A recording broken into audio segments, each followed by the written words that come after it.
Bueno, ya hemos visto el recorrido o parte del recorrido vital de Mario Vargas Llosa, desde Arequipa, pasando por una serie de experiencias que constituyen ese carácter rebelde contra todo autoritarismo, toda inequidad, hasta llegar al Premio Nobel del año 2010, el liberal Mario Vargas Llosa, que sigue interviniendo en política, porque tiene una pasión por el mundo real y por influir en el mundo real.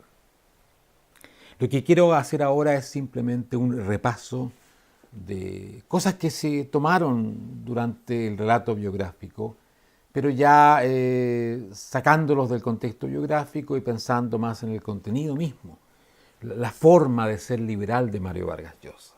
Por lo tanto, voy a repetir algunas cosas, algunas profundizarlas y espero también agregar algunas cosas más. Y lo que ustedes pueden leer sobre esto son algunos capítulos de mi libro sobre Mario Vargas Llosa, y he seguido en lo que voy a hablar el orden de la primera parte, que es la que ustedes pueden leer también. Voy a repasar estos capítulos que están a disposición. Y lo primero que podemos comentar es la tremenda influencia que sobre Mario Vargas Llosa ha tenido uno de los liberales que ustedes ya estudiaron en una de las clases de este curso, que es Karl Popper. La forma de acercarse al conocimiento, su forma de relacionarse con la verdad, con la historia, y la forma también de ser liberal, tiene mucho que ver con la forma que Karl Popper ha definido. Por eso que Vargas Llosa podría ser definido como un liberal popperiano en el sentido de la tradición de Karl Popper. Y si uno dice popperiano, dice también socrático, porque la propuesta de Karl Popper en cuanto a la actitud frente al conocimiento y a los valores está profundamente derivada de su reflexión sobre el gran filósofo griego. Socrático quiere decir modestia frente al conocimiento. Y esta es la actitud fundamental que Mario Vargas Llosa ha asumido. El conocimiento es cuestionable, provisorio. No existe el conocimiento como tal, dado allí para sacarlo y mostrarlo. Como Mario Vargas Llosa dice escribiendo de Karl Popper, la verdad se inventa y subsiste mientras no sea desmentida. Esto es lo que hablamos cuando hablamos de Karl Popper, el criterio de poder falsear, desmentir esas verdades y la voluntad de que eso ocurra. La actitud liberal frente al conocimiento es la que busca siempre el cuestionamiento de las verdades existentes. Sin embargo, la otra parte muy popperiana y muy socrática es la firmeza en los valores que se sostienen. Los valores de la libertad, los valores de la legalidad, los valores del respeto a los derechos básicos del ser humano. La actitud socrática es combinar esa disposición a que la verdad en que uno cree sea demostrada falsa, con la capacidad de sostener valores muy claros, muy definidos, por los cuales uno está dispuesto a luchar permanentemente. Se opone completamente a una actitud que podríamos decir relativista. Todo da lo mismo, todas las culturas, todas las verdades, todo lo que se dice. Eso es absolutamente contrario al tipo de liberalismo que Vargas Llosa ha sostenido. Hay una clara escala de valores, que es la que permite posicionarse constantemente frente a distintos hechos de la realidad. Por tanto, Mario Vargas Llosa es un discípulo de Popper, es un discípulo de Sócrates, un hombre dispuesto siempre a que la verdad sea cuestionada, mejorada, cambiada. Al mismo tiempo, una persona dispuesta a luchar decididamente por los valores de la libertad y partir de las verdades hoy existentes, que pueden ser desmentidas, pero que mientras no las desmintamos, son las que tenemos que aceptar como aquellas que conducen nuestra vida, nuestra actitud frente al mundo. Ese es el primer punto. El segundo es que, junto a ello, esta actitud humanista socrática, Mario Vargas Llosa es profundamente admirador, convencido del orden espontáneo de que hablaba Hayek. Vargas Llosa es un gran conocedor del pensamiento liberal. Yo asistí el año 1998 a una conferencia que Mario Vargas Llosa dio en el Teatro de Rosario, donde tenemos amigos comunes, magníficos, de la Fundación Libertad de Rosario, de Argentina. E hizo un discurso extraordinario sobre Adam Smith. Él, por supuesto, que había visitado Kirkcaldy, el pueblo de origen de Adam Smith, en fin, buscando el entorno, el medio en que surge este pensador extraordinario, que es el primero en sistematizar las bondades del orden espontáneo, de la libertad humana, capaz de crear órdenes superiores a los órdenes impuestos. Yo recuerdo que yo reflexioné mucho lo chocante que parecía en Argentina en ese tiempo. Gobernaba un bandido político llamado Menem, que algunos liberales apoyaron porque privatizó algunas cosas y liberó otras. Y yo decía, ¿cómo este público argentino va a creer de que puede existir un orden espontáneo cuando vive en una sociedad donde parece que cada uno puede ser el lobo del vecino? Pero Mario Vargas Llosa hizo allí una defensa extraordinaria de esta idea fundamental del orden espontáneo. Pero lo juntó, y esto es muy importante, juntó a Adam Smith, el hombre de la mano invisible y otras cosas, con Karl Popper. Y los juntó en un hecho fundamental, el valor de las instituciones, de la moral, de las reglas que todos debemos respetar para que el orden espontáneo pueda funcionar.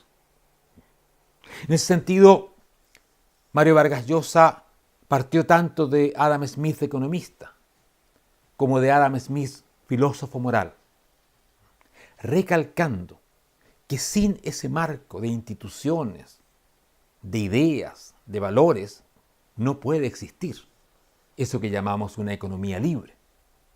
La economía libre tiene claras reglas, tanto morales como legales, para poder funcionar. Por lo tanto, Vargas Llosa es un pensador que asume el liberalismo en todos sus aspectos. Y eso nos lleva a lo que es la forma en que él interpreta y define el liberalismo. Lo que él llama y ha llamado en distintas oportunidades el liberalismo integral. Y esto lo hace en directa oposición a aquellos liberales que tienden a reducir o que han tendido a reducir el liberalismo a una parcela del mismo, a un fragmento, al fragmento económico. Y yo recuerdo una extraordinaria charla de Mario Vargas Llosa el año 2002 en Madrid, cuando se estaba fundando la fundación que él dirige, la Fundación Internacional para la Libertad, la FIL, que este año se reunirá, como todos los años, en Madrid, y también tiene una reunión anual en Lima. Mario había preparado una exposición sobre la globalización, pero escuchó durante la mañana las exposiciones que se hicieron sobre América Latina y decidió cambiar. Dejó a un lado su charla ya preparada sobre la globalización y se dedicó a hablar de América Latina, y no menos de la tragedia del liberalismo latinoamericano. Ese liberalismo que había consentido con Pinochet, con Menem, con Fujimori. Ese liberalismo que había manchado lo mejor de la idea liberal, su humanismo, su integridad, por unas reformas económicas.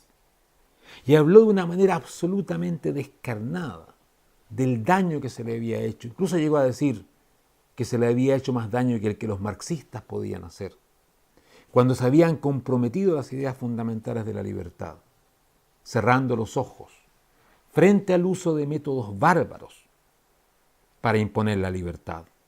Eso no es nunca liberal. En ese sentido apareció el pensador que dice que el liberalismo es una doctrina sobre todo de los medios, que jamás justifica los medios bárbaros, inhumanos, liberticidas, por supuestos fines, como abrir el comercio, cambiar esto o lo otro, en fin. Hay muchos fines que podrían usarse de esta manera. Él hizo un discurso que fue una crítica poderosa a ese comercio con pedazos de la libertad, que puede llevar, y en partes de América Latina ha llevado, a un desprestigio muy profundo de las ideas liberales. Es como si de pronto alguien dijera que ya que el Partido Comunista Chino ha hecho reformas pro mercado, ¿quién lo puede dudar? Desde hace 30 años, que han generado un progreso enorme, que le han hecho un bien extraordinario al pueblo chino y a toda la humanidad, por supuesto. Como si alguien dijera, ya que han hecho todo eso, bueno, entonces no hablemos más de la dictadura comunista y de alguna manera digamos que es aceptable, o bueno, o incluso excelente, porque hubo de todos esos matices respecto de los Menem y otros fascinerosos latinoamericanos que gobernaron y siguen gobernando algunos por aquí y por allá. Por supuesto que un liberal jamás podría aceptar de que uno se pusiera a aplaudir el régimen chino porque hace X o Z reforma. Tampoco ningún liberal negaría la importancia de que se hayan hecho esas reformas y lo beneficioso, por ejemplo, de que el campesinado chino haya recibido un derecho de propiedad más fuerte, que la economía se haya abierto, porque esa es la base de la revolución capitalista china, que está cambiando a la humanidad. Pero reconocer eso es muy distinto de pasar a solidarizarse con un régimen liberticida. Y eso es lo que Mario consideró que supuestos liberales latinoamericanos habían hecho y causado, yo creo que su análisis es correcto, un daño muy grande al liberalismo latinoamericano. Lección: el liberalismo debe ser integral. Debe defender en su conjunto las libertades y la integridad del ser humano. No se puede jamás transar con un pedazo de él, menos con aquella parte que tiene que ver con lo más esencial del liberalismo, que no es el libre cambio ni la economía de mercado, es la integridad del ser humano, la libertad del ser humano. En ese sentido, Mario Vargas Llosa reclama y recupera una vieja tradición liberal, anterior a Adam Smith, anterior a todas estas cosas. La palabra liberal, en su comienzo, quería decir una persona con humanidad. La liberalidad era la generosidad, el respeto, el buen vivir, el buen convivir.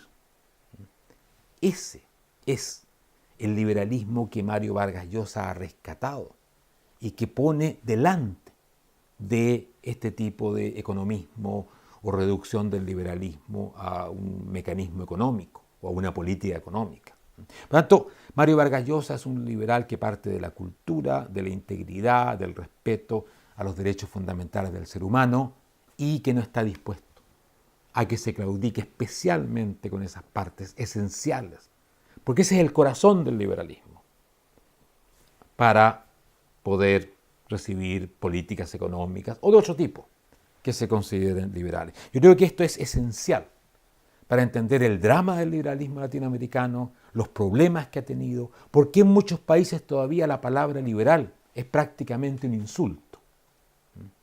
Esto es lo que Mario Vargas Llosa ha tenido que combatir. Es su cruz, porque es latinoamericano. Es ser constantemente equiparado con aquellos que le han hecho un favor muy flaco al liberalismo. Él se pregunta también en su obra reiteradamente, ¿qué es el liberalismo? ¿Es una ideología? ¿Es una doctrina? ¿Son principios? Y su respuesta es muy clara. El liberalismo no es una ideología. Por ideología, Vargas Llosa entiende un sistema cerrado de creencias que tiene listo el libreto, el panorama, el futuro, la solución. Es decir, un pensamiento que ya no es socrático. No está buscando, no busca el error y la prueba, no está en eso de ir con la realidad, buscando el acomodo que nos permita vivir un poco mejor, sino que ya se transforma en un conjunto listo, prácticamente un pensamiento utópico, o muy parecido a los grandes pensamientos utópicos. Incluso algunos tienen un claro rasgo de pensamiento utópico. Para Mario Vargas Llosa, el liberalismo es un conjunto de principios. Él dice doctrina, que nos dan una base y que nos permiten después ser muy distintos a los liberales. Y los principios a que él se refiere son esos de la tolerancia, de la verdad como una búsqueda constante, de un respeto inclaudicable a ciertos valores humanos. Eso es lo que nos reúne. La creencia en la capacidad de la libertad humana de crear un orden que es mejor que los órdenes impuestos. Todo eso nos une. Y de allí en adelante vamos probando. Y podemos tener liberales que aprueban el aborto y otros que no lo aprueban. Y algunos que son más inclinados por la religión y otros que no. Y algunos que, como Mario Vargas Llosa, dice que las drogas deben ser permitidas. Y no por razones prácticas de combatir la delincuencia, sino porque él considera que el ser humano tiene derecho también a las conductas que otros consideran destructivas o que son destructivas. Es decir, Mario Vargas Llosa tiene una serie de tomas de posición que otros liberales no comparten. Para él eso es lo natural del liberalismo. Siempre que todos ellos que se llaman liberales estén dispuestos a esa defensa central de los derechos, de la integridad del ser humano. Por tanto, principios. Y sobre todo, una cultura. Hablábamos de este referente clásico, el liberalismo original, como un talante, como dicen en España, una actitud ante la vida más que nada. Y eso es lo que Mario Vargas Llosa recupera cuando habla de la cultura de la libertad. Yo creo que el término cultura de la libertad es el término que él más usa y en el que más insiste para definir el liberalismo. Es una cultura, la cultura de la tolerancia, la cultura del respeto. Y como tal, tiene una profunda comprensión de la importancia de las ideas, de la cultura. Otra de las tragedias del liberalismo es que parece creer que la economía soluciona todas las cosas. Ya hablamos de este economicismo. Y se produce una especie de desprecio, en fin, la cultura es algo un poco intrascendente que está allí para que la izquierda parece que la ejerza, porque hemos terminado en una especie de división del trabajo donde los liberales hablan de economía y la izquierda de la cultura. Este no es el liberalismo de Mario Vargas Llosa. El liberalismo de Mario Vargas Llosa es el liberalismo de la cultura. Y en sus obras ha tenido una insistencia fundamental en el liberalismo como hecho cultural, entendiendo profundamente de que finalmente el destino de las ideas liberales va a depender de su hegemonía cultural, no de su hegemonía económica, que puede ser revertida si los seres humanos, sus ideas, son formadas por propuestas culturales distintas. Lo vemos en Chile hoy día, lo vemos en muchas partes. Las cosas pueden ser revertidas cuando otros monopolizan la cultura, la monopolizan porque otros la han abandonado. No tenemos que criticar jamás, por ejemplo, a la izquierda porque tiene una hegemonía cultural. Si la hegemonía cultural se da porque algunos no están en la escena cultural, porque no tienen los músicos, los artistas, los grandes literatos, ¿no?, que van formando la visión del mundo. Y al final el mundo termina siendo muy parecido a esa visión del mundo. Por eso la forma de Mario Vargas Llosa de ser liberal es un llamado a recuperar todo el universo de lo que es lo humano, y no menos esa parte decisiva y tan menospreciada muchas veces que es la cultura, la formación de nuestro imaginario colectivo. Otra de las cosas que por supuesto Mario Vargas Llosa ha hablado constantemente, porque tiene que ver con su actividad artística de escritor, Es lo que él llama la tentación de lo imposible. Él dice, cuando estamos en el arte, en la literatura, cuando estamos escribiendo una novela, nos movemos en el terreno de esa libertad de inventar mundos, cambiarlos, crear pasiones, en fin, dejarnos seducir por lo imposible. Es para él una actividad tremendamente importante, es un reclamo, es una reivindicación. Pero, dice Mario Vargas Llosa, nunca hay que confundir esa fabulación tan rica y importante, la ficción, con el mundo real. El político que trata de transformar el mundo real en el campo de aplicación de sus ficciones, de sus fabulaciones, de su utopía, termina destruyendo al ser humano, termina creando infiernos. Es el pensador utópico, aquel que se deja llevar por la pasión de su estética, de ese mundo que se inventó, un Marx o un Platón o quien sea. Para Mario Vargas Llosa es el mundo de la ficción. Me recuerda mucho la famosa frase de mi reino no es de este mundo, dicha por supuesto por un personaje mucho más importante que Mario Vargas Llosa, el más importante de nuestra cultura, cuando trata de definir que el paraíso, ese reino celestial, no es de este mundo. Mario Vargas Llosa dice, la ficción, la creación artística no es de este mundo, es un condimento de este mundo, es un complemento, se puede decir. Nos da eso que no podemos vivir en nuestras vidas limitadas, pero no hay que confundirlo. Si lo confundimos, vamos a terminar muy mal. Recuerda mucho a un pensamiento de Karl Popper. Uno de los capítulos, el 9, si no me acuerdo mal, de La sociedad abierta a sus enemigos, tiene en el subtítulo algo que dice el esteticismo y algo más en el título.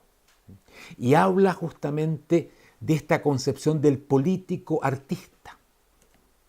Ese rey filósofo que limpiaba el lienzo para plasmar su obra perfecta. El hombre que hace de la ficción su intento de moldear la realidad. No olviden que la mayor bestia política que hemos tenido en el siglo XX, tal vez en la historia de la humanidad, Adolf Hitler, se definía como un artista, un fabulador de mundos, de museos, de ciudades nuevas, de razas nuevas. Y bueno, si algún artista le ha hecho mal al mundo ha sido justamente ese hombre, con esa pasión. Y Hitler siempre se definió como un artista.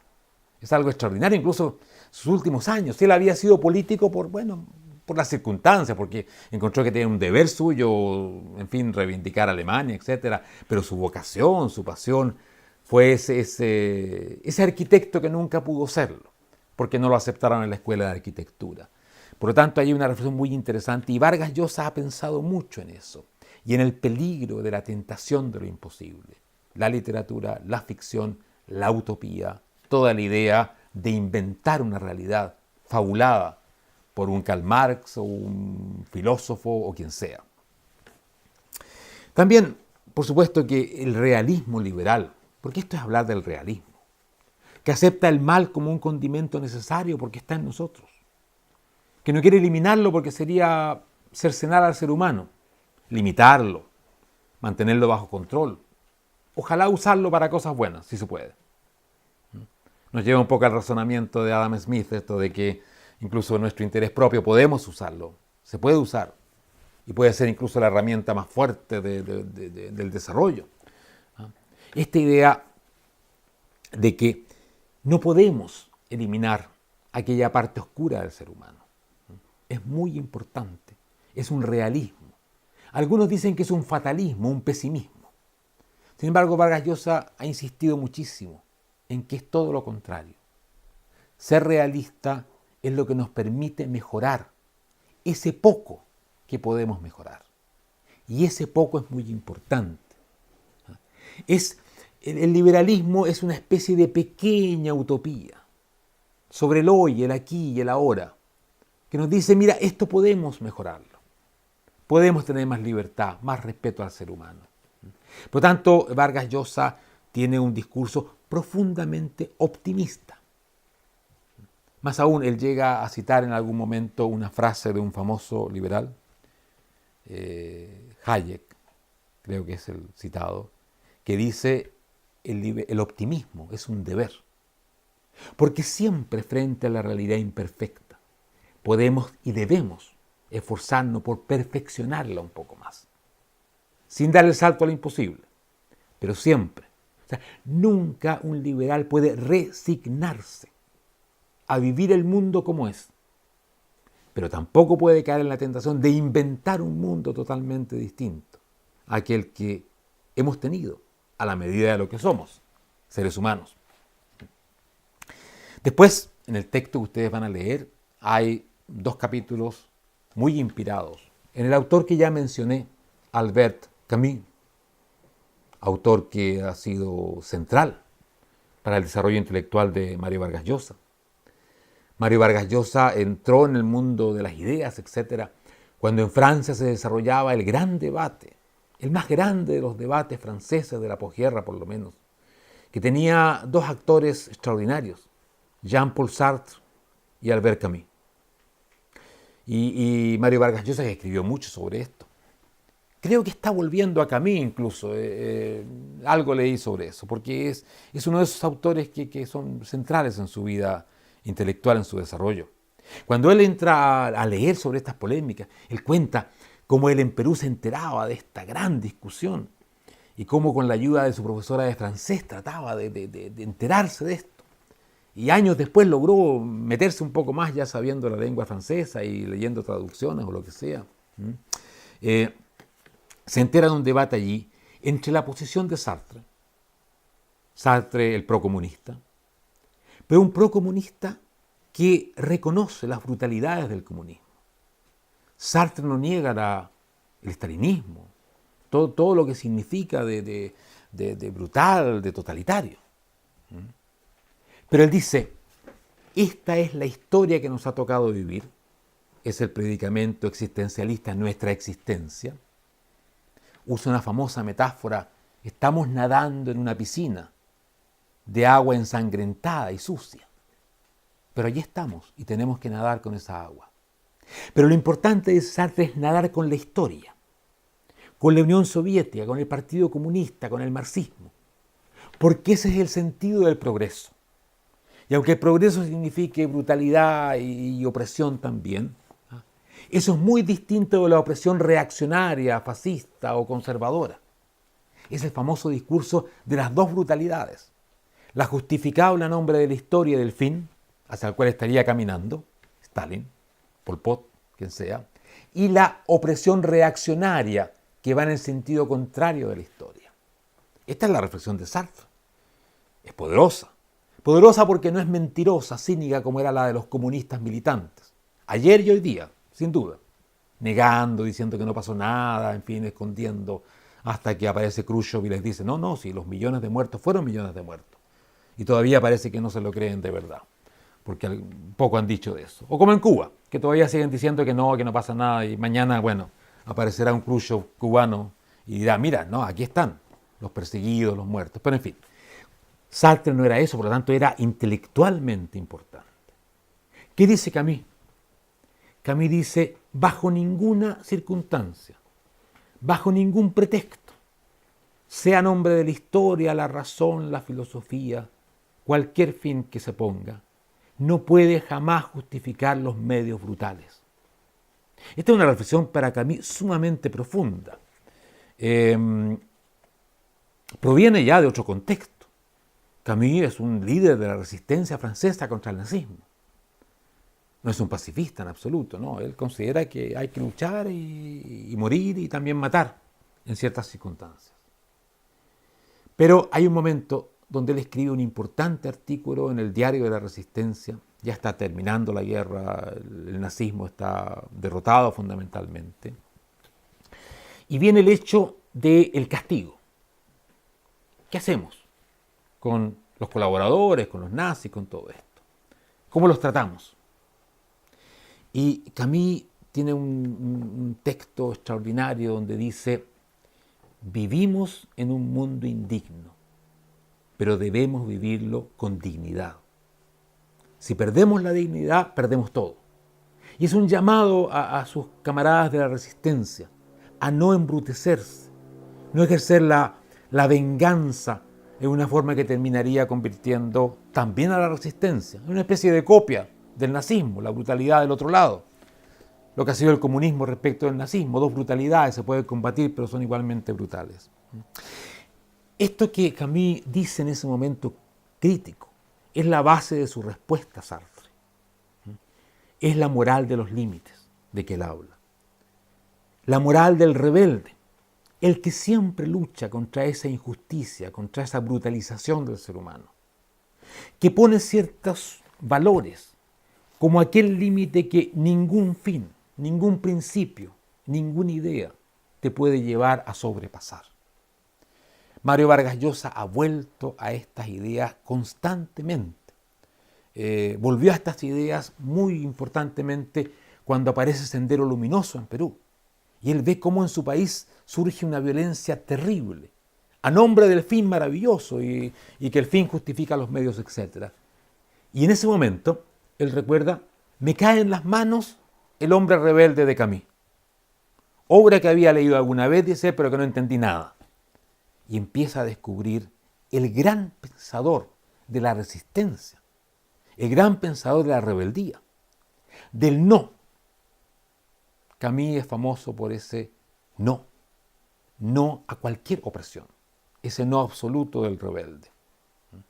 Y esa famosa frase del hombre rebelde que dice, nos rebelamos y por eso existimos, como seres humanos. Si dejamos de rebelarnos frente a la negación de lo que somos, a la violación de lo que somos, dejamos de existir como seres humanos. Es una paráfrasis que él hace del cogito ergo sum de Descartes, diciendo, me rebelo, por eso existimos. En vez de pienso, luego existo, es genial. Esta reflexión es muy importante. Mario Vargas Llosa la ha usado en los momentos más críticos de su vida. Y él dice, empecé por Sartre, me sedujo, pero terminé en Camus. En lo que él dice, surrealismo libertario. Eso que refleja incluso en esa obra, la más famosa de Camus, El extranjero, ese personaje, Monsieur Meursault, que parece indiferente frente a todo. Ha muerto su madre y, en fin, él muestra una indiferencia completa. Ante un mundo que le exige que muestre pena, que haga las cosas que hay que hacer. Y Meursault se resiste. Y se resiste con la indiferencia. Por supuesto que no es la actitud liberal, pero también es resistencia. Es un no muy especial. Y Mario Vargas Llosa tiene un escrito magnífico sobre justamente El extranjero, donde recupera esto. Dice, Camus nunca deja de ser el rebelde. Siempre está allí en la resistencia, aunque sea esta resistencia tan especial que hace el personaje central de esta gran novela. Ese es el liberalismo de Mario Vargas Llosa, el rebelde, el hombre de la cultura, el hombre que ve la libertad como un talante, una actitud ante la vida, una forma integral de defender ciertos valores fundamentales. Y ese liberalismo es el que me inspira y que yo espero que inspire a todo liberal, porque es la única forma de no embrutecernos, de no dejarnos llevar por distintas tentaciones que pueden terminar haciendo que nos olvidemos lo fundamental del liberalismo, que trata del ser humano y su integridad, no de la economía, no de las fronteras, ni de esto, ni de lo otro, sino que de una cosa mucho más esencial. Y eso es lo que nunca ha perdido de vista Mario Vargas Llosa, y por eso que es el referente liberal más importante que ha tenido América Latina.